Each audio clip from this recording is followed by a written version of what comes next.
ನಮಸ್ತೆ ಸ್ನೇಹಿತರೆ, IndusInd bank stock ಇಲ್ಲಿ ದುಡ್ಡು ಕಳ್ಕೊಂಡಿದ್ದೀರಾ ಇಲ್ವಾ? ಈ ಸ್ಟಾಕ್ ತುಂಬಾ ಒಂದೂವರೆ ಸಾವಿರ ರೂಪಾಯಿ ಬೆಲೆಯಲ್ಲಿತ್ತು. ಈಗ ಏನಿಲ್ಲ ಅಂತ ಹೇಳಿದ್ರೆ ಒಂದು 600-700 ರೂಪಾಯಿ ಲೆವೆಲ್ ಬಂದಿದೆ. ಈಗ ಸ್ಟಾಕ್ ತಗೊಂಡ್ರೆ ಕೆಲವೇ ದಿನಗಳಲ್ಲಿ ವಾಪಸ್ 1,000 ರೂಪಾಯಿಗೆ ಹೋದ್ರೆ ಆರಾಮಾಗಿ 20-30% ದುಡ್ಡು ಮಾಡ್ಬೇಕು ಅನ್ಕೊಂಡಿದ್ದೀರಾ? ನೀವು ಇಂಡಸ್ಇಂಡ್ ಬ್ಯಾಂಕಲ್ಲಿ ದುಡ್ಡು ಕಳ್ಕೊಂಡಿದ್ರು ಪರವಾಗಿಲ್ಲ, ಅಥವಾ ಇನ್ವೆಸ್ಟ್ ಮಾಡಿ ದುಡ್ಡು ಮಾಡ್ಬೇಕು ಅನ್ಕೊಂಡಿದ್ರು ಪರವಾಗಿಲ್ಲ, ಈ ವಿಡಿಯೋನ ಒಂದ್ಸಲಿ ನೋಡಿ ಆಮೇಲೆ ನೀವು ನಿರ್ಧಾರನ ತಗೊಳ್ಳಿ ಸ್ನೇಹಿತರೆ. ಮೊದಲಿಗೆ ಬನ್ನಿ ಸ್ನೇಹಿತರೆ, ಏನಕ್ಕೆ ಇಂಡಸ್ಇಂಡ್ ಬ್ಯಾಂಕ್ ಸ್ಟಾಕ್ ಸಡನ್ ಆಗಿ 30% ಬಿತ್ತು ಅಂತ ಹೇಳಿದ್ರೆ ನೋಡೋಣ ಬನ್ನಿ. ಮೊದಲನೇದಾಗಿ ಸ್ನೇಹಿತರೆ, ನಿಮ್ಮೆಲ್ಲರಿಗೂ ಗೊತ್ತಿರೋ ಹಾಗೆ ಇಂಡಸ್ಇಂಡ್ ಬ್ಯಾಂಕ್ ಯಾರ್ದು ಅಲ್ಲ, ಅಶೋಕ್ ಲೀಲ್ಯಾಂಡ್, ನಿಮಗೆ ಟ್ರಕ್ಕಿಂಗ್ ಕಂಪ್ನಿ ಅಥವಾ ಬಸ್ ಕಂಪ್ನಿ ನೋಡಿರ್ತಲ್ಲ, ಅವರ ಒಡೆತನದ ಬ್ಯಾಂಕ್ ಇದು. ಓಕೆ, ಅಥವಾ ಹಿಂದೂಜಾ ಬ್ರದರ್ಸ್ ಅಂತ ಹೇಳ್ತಾರೆ, ಹಿಂದೂಜಾ ಕುಟುಂಬದವರು ಅಂತ ಹೇಳ್ತಾರೆ, ಆ ಒಡೆತನದ ಬ್ಯಾಂಕ್ ಇದು. ಇದೇನಿಲ್ಲ, ಒಂದು ಸರಿಸುಮಾರು ಒಂದು 20-25 ವರ್ಷದಿಂದ ಆಲ್ರೆಡಿ ಪ್ರೈವೇಟ್ ಬ್ಯಾಂಕ್ ಆಗಿ RBI ಲೈಸೆನ್ಸ್ ತಗೊಂಡು ಆಲ್ರೆಡಿ ಆಪರೇಷನ್ ನಡೆಸ್ತಾ ಇದೆ. ಇಷ್ಟು ದಿನ ಆಪರೇಷನ್ ಚೆನ್ನಾಗಿ ನಡೀತಾ ಇತ್ತು. ಆದರೆ ಕಳೆದ 4-5 ವರ್ಷದಲ್ಲಿ ಕೆಲವು ನಿರ್ಧಾರಗಳನ್ನು ಬ್ಯಾಂಕ್ ತಗೊಂಡಿದೆ. ಆ ನಿರ್ಧಾರಗಳಿಂದ ಏನು ತಪ್ಪು ನಿರ್ಧಾರಗಳಿಂದ ತಗೊಂಡಿತ್ತಲ್ಲ, ಅದು ಪಶ್ಚಾತ್ತಾಪ ಈಗ ಅನುಭವಿಸ್ತಾ ಇದ್ದಾರೆ. ಏನಕ್ಕೆ ಸಡನ್ ಆಗಿ 30% ಸ್ಟಾಕ್ ಬಿತ್ತು? ಯಾಕಂದ್ರೆ ನೆನಪಿಲ್ಲ ಸ್ನೇಹಿತರೆ, ಬ್ಯಾಂಕಿಂಗ್ ಸ್ಟಾಕ್ಸ್ ಅನ್ನೋದು ತುಂಬಾ ಸೆನ್ಸಿಟಿವ್.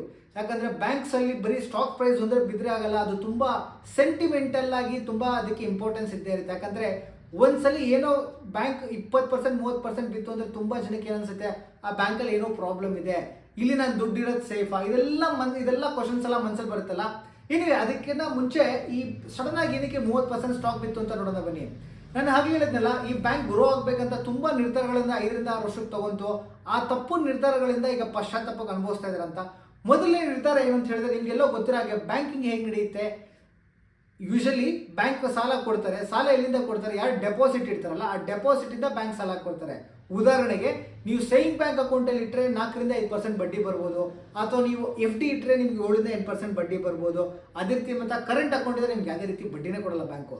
ಈ ದುಡ್ಡನ್ನೆಲ್ಲ ಇಟ್ಕೊಂಡು ಅವರು ವೆಹಿಕಲ್ ಫೈನಾನ್ಸ್ ಲೋನ್ ಆಗಿರ್ಬೋದು, ಅಥವಾ ಅವ್ರಿಗೆ ಹೋಮ್ ಲೋನ್ ಆಗಿರ್ಬೋದು, ಮಗದೊಂದು ಕೊಡ್ತಾರೆ.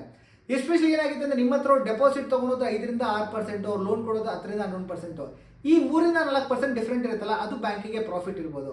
ಸೊ ಯೂಶಲಿ ಏನಾಯ್ತು ಅಂತ ಹೇಳಿದ್ರೆ, ಯಾವಾಗ ಲಿಕ್ವಿಡಿಟಿ ತುಂಬ ಟೈಟ್ ಆಯಿತು, ಕೋವಿಡ್ ಮುಂಚೆ ಟೈಮಲ್ಲಿ, ಈ ಬ್ಯಾಂಕ್ ಒಂದು ಒಳ್ಳೆ ಐಡಿಯಾ ಮಾಡುತ್ತೆ. ಏನು ಅಂತ ಹೇಳಿದ್ರೆ, ಇದರ ಬ್ರಾಂಚಸ್ ನಮ್ಮ ವಿದೇಶಗಳಲ್ಲೂ ಇದೆ. ಹಾಗೂ ಇದು ಮೇನ್ಲಿ NRI ಅಥವಾ NRI ನಾನ್ ರೆಸಿಡೆಂಟ್ ಇಂಡಿಯನ್ಸ್, ಅವ್ರ ಡೆಪಾಸಿಟ್ಗೆ ಇವರು ತುಂಬ ಟಾರ್ಗೆಟ್ ಮಾಡ್ತಾರೆ. ಎಸ್ಪೆಷಲಿ ಏನು ಅಂತ ಹೇಳಿದ್ರೆ, ಯಾರೆಲ್ಲ US ಅಲ್ಲಿ ಅಥವಾ ಫಾರಿನಲ್ಲಿ ಅರ್ನ್ ಮಾಡ್ತಾ ಇರ್ತಾರಲ್ಲ, ಅದು US ಆಗಿರ್ಬೋದು, ಮತ್ತೊಂದು ದೇಶದಲ್ಲಾಗಿರ್ಬೋದು, ಅವರು NRI ಅಕೌಂಟ್ ಅಂತ ಓಪನ್ ಮಾಡ್ತಾರೆ. ಅಂದರೆ ನಾನ್ ರೆಸಿಡೆಂಟ್ ಇಂಡಿಯನ್ ಅಂತ ಅಕೌಂಟ್ ಓಪನ್ ಮಾಡ್ತಾರೆ. ಇಲ್ಲಿ ತುಂಬ ಅಕೌಂಟ್ಸ್ನ ಓಪನ್ ಮಾಡೋಕ್ಕೆ ಶುರು ಮಾಡಿದ್ರು. ಹಾಗೂ ಈ NRI ಅಕೌಂಟಲ್ಲಿ ಇವರು ಡೆಪಾಸಿಟ್ನ ಡಾಲರ್ಸ್ ಮುಖಾಂತರ ಸ್ವೀಕರಿಸೋಕ್ಕೆ ಶುರು ಮಾಡಿದ್ರು. ಅಂದರೆ ನೀವು ಡಾಲರ್ಸಲ್ಲಿ ಕೊಡಿ, ನಾವು ಕನ್ವರ್ಟ್ ಮಾಡಿಕೊಂಡು ನಿಮ್ಮ ಡೆಪಾಸಿಟ್ನ ನಾವು FD ಇಡ್ತಾರೋ, ಅಥವಾ ನೀವು ಇನ್ವೆಸ್ಟ್ಮೆಂಟ್ ಇರ್ತಾರೋ, RD ಇರ್ತಾರೋ, ಸೇವಿಂಗ್ ಬ್ಯಾಂಕಲ್ಲಿ ಇರ್ತಾರೋ, ಹಂಗೆ ಮಾಡ್ಕೊಳ್ಳಿ ಅಂತ ಹೇಳಿದ್ರು. ಸೊ ಇವರು ತುಂಬ ಇನ್ವೆಸ್ಟ್ಮೆಂಟ್ಸ್ನ ಇವರು ಡಾಲರ್ ಡಿನಾಮಿನೇಷನ್ ರೂಪದಲ್ಲಿ ತೊಗೊಂಡಿದ್ರು. ಸೊ ಇದು 2018, 19, 20ನಲ್ಲಿ ತುಂಬ ತೊಗೊಂಡ್ರು. ಬಟ್ ನೆನಪಿರಲಿ ಸ್ನೇಹಿತರೆ, ಇವ್ರಿಗೆ ಡೆಪಾಸಿಟ್ಸ್ ಏನೋ ತುಂಬ ಚೆನ್ನಾಗಿ ಬಂತು. ಬಟ್ ಇವ್ರು ಮರ್ತಿದ್ದೇನು ಅಂತ ಹೇಳಿದ್ರೆ, ಜನ ದುಡ್ಡು ಕೊಟ್ಟಿದ್ದು ಇಂಡಿಯನ್ ರುಪಿ ಟರ್ಮ್ಸ್ ಅಲ್ಲ, ಡಾಲರ್ ಟರ್ಮ್ಸಲ್ಲಿ.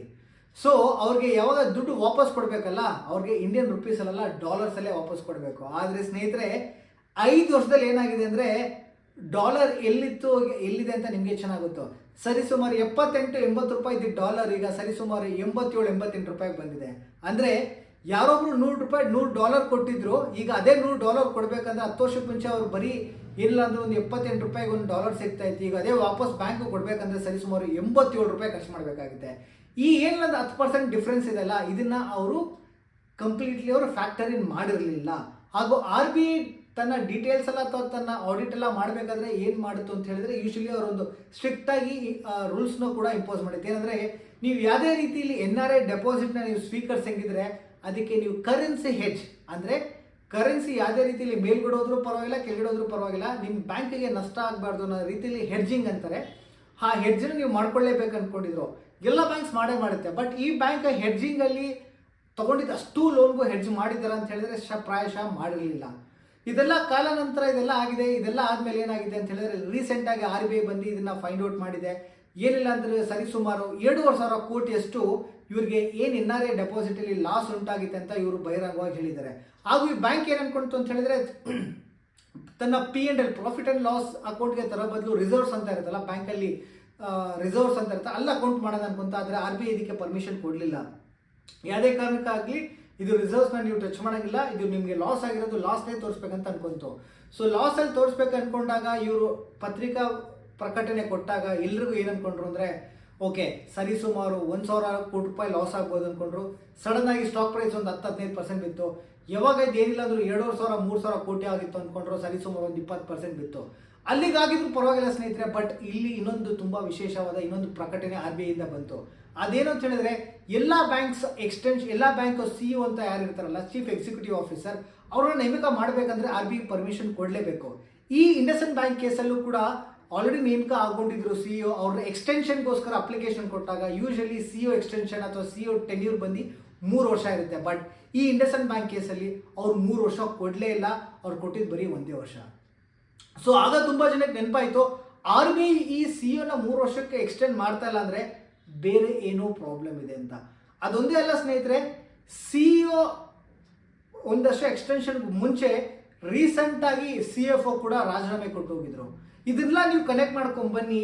ಸೊ ಒಂದು ಇಂಗ್ಲೀಷಲ್ಲಿ ತುಂಬ ಫೇಮಸ್ ಗಾದೆ ಇದೆ, ಏನಂದರೆ in a kitchen there is not an single cockroach. ಅಂದರೆ ನೀವು ಕಿಚನಲ್ಲಿ ಹುಡುಕಿದಾಗ ಬರೀ ಒಂದೇ ಒಂದು ಜಿರ್ಲೆ ಬಂದರೆ ಅಲ್ಲಿ ಏನೋ ಅಲ್ಲಿ ಒಂದೇ ಒಂದು ಜಿರ್ಲೆ ಬರೋದೇ ಇಲ್ಲ. ಯಾಕಂದರೆ ಒಂದು ಜಿರ್ಲೆ ಇರಲ್ಲ, ತುಂಬ ಜಿರ್ಲೆಗಳಿದ್ದೇ ಇರುತ್ತೆ. ಅದೇ ರೀತಿಯಲ್ಲೇ ನಿಮಗೆ ಬರೀ 1,500-2,500 ಬ್ಯಾಂಕದು ಲೋನ್ ಮಾತ್ರ ಲಾಸ್ ಆಯಿತು ಅಂದರೆ ಅದೊಂದೇ ವಿಷಯ ಇಲ್ಲ. CEOಗೆ ಎಕ್ಸ್ಟೆನ್ಷನ್ ಕೂಡ 1 ವರ್ಷ ಕೊಟ್ಟರು. 6 ತಿಂಗಳು ಮುಂಚೆ CFO ರಾಜೀನಾಮೆ ಕೊಟ್ಟರು. ಅದೆಲ್ಲದಕ್ಕಿಂತ ಮಿಗಿಲಾಗಿ ಏನು ಅಂತ ಹೇಳಿದ್ರೆ, ಲಾಸ್ಟ್ 6 ತಿಂಗಳು ಮುಂಚೆನೇ ಬ್ಯಾಂಕ್ CEO ತನ್ನ ಎಲ್ಲ ಶೇರ್ನು ಆಲ್ರೆಡಿ ಮಾರ್ಕೆಟಲ್ಲಿ ಮಾರಾಗಿತ್ತು. ಬರೀ CEO ಅಲ್ಲ, ಡೆಪ್ಯೂಟಿ CEO ಕೂಡ ಯಾವಾಗ ಸ್ಟಾಕ್ ಪ್ರೈಸ್ 1,400-1,500 ಇತ್ತಲ್ಲ, ಅದೇ ಪ್ರೈಸಲ್ಲಿ ತುಂಬ ಶೇರ್ ಮಾಡಿಬಿಟ್ಟಿದ್ರು. ನನಗೊಂದು ಮಾತು ಹೇಳಿ ಸ್ನೇಹಿತರೆ, ಬ್ಯಾಂಕ್ CEOನೇ ತನ್ನ ಮಾರ್ಕೆಟಲ್ಲಿ ಹೈಯರ್ ಪ್ರೈಸಲ್ಲಿ ಸ್ಟಾಕ್ ಮಾರಿರಬೇಕಾದ್ರೆ ಈ ದಿನ ನಾನು ಹೋಗಿ ತೊಗೊತೀನಿ ಅಂತ ಹೇಳಿದ್ರೆ, ಬ್ಯಾಂಕ್ ಬಗ್ಗೆ ಇನ್ಫಾರ್ಮೇಷನ್ ನಿಮ್ಗೆ ಚೆನ್ನಾಗಿ ಗೊತ್ತಾ ಅಥವಾ CEOಗೆ ಚೆನ್ನಾಗಿ ಗೊತ್ತಾ? ನೀವು ಈ ಸ್ಟಾಕ್ನ ತೊಗೊತೀನಿ ಅಂತ ಹೇಳಿದ್ರೆ ಪ್ರಾಯಶಃ ನಾನು ಇದನ್ನ ಸ್ಟಾಕ್ನ ನಾನು ತೊಗೊಳೋದಿಲ್ಲ. ಯಾಕಂತ ಹೇಳಿದ್ರೆ 3 ರೀಸನ್ಸ್ಗೋಸ್ಕರ. ಒಂದೇನಂತ ಹೇಳಿದ್ರೆ, ಸೆಬಿ ಆಲ್ರೆಡಿ ಇದನ್ನ ಸರ್ವೆಲೆನ್ಸ್ ಲಿಸ್ಟಲ್ಲಿ ಆಲ್ರೆಡಿ ಇದನ್ನ ತೊಗೊಂಬಂದಾಗಿದೆ. ಅಂದರೆ ASM ಲಿಸ್ಟ್ ಅಂತಾರಲ್ಲ, ಸೊ ಹೇಗಿದೆ ವಾಲ್ಯೂಮ್ಸ್ ಹೇಗೆ ಟ್ರೇಡ್ ಆಗ್ತಾ ಇದೆ ಆ ಲಿಸ್ಟಲ್ಲಿ ಆಲ್ರೆಡಿ ತೊಗೊಂಬಂದಾಗಿದೆ. ಹಾಗೂ 2ನೇ ರೀಸನ್ ಏನಂತ ಹೇಳಿದ್ರೆ, ಆಲ್ರೆಡಿ ಇನ್ಸೈಡರ್ ಟ್ರೇಡಿಂಗ್ ಬಗ್ಗೆ ಯಾರ್ಯಾರು ಈ ಕಳೆದ 6 ತಿಂಗಳಲ್ಲಿ ಯಾರ್ಯಾರು ಬ್ಯಾಂಕಲ್ಲಿ ಕೆಲಸ ಮಾಡ್ತಾ ಇದ್ರಲ್ಲ, ಅವರು ಈ ಶೇರಲ್ಲಿ ಏನು ವಹಿವಾಟು ಮಾಡಿದೆ ಅಂತ ಆಲ್ರೆಡಿ ಆ ಲಿಸ್ಟ್ನು ತೆಗೆದಾಗಿದೆ. ಅದೆಲ್ಲದಕ್ಕಿಂತ ಮಿಗಿಲಾಗಿ ಈ ಎಲ್ಲ ಪ್ರಾಬ್ಲಮ್ಸು ಸಾಲ್ವ್ ಆಗೋ ತನಕ ಸ್ವಲ್ಪ ಸೈಡಲ್ಲಿ ಕೂತ್ಕೊಂಡು ಯೋಚನೆ ಮಾಡಿ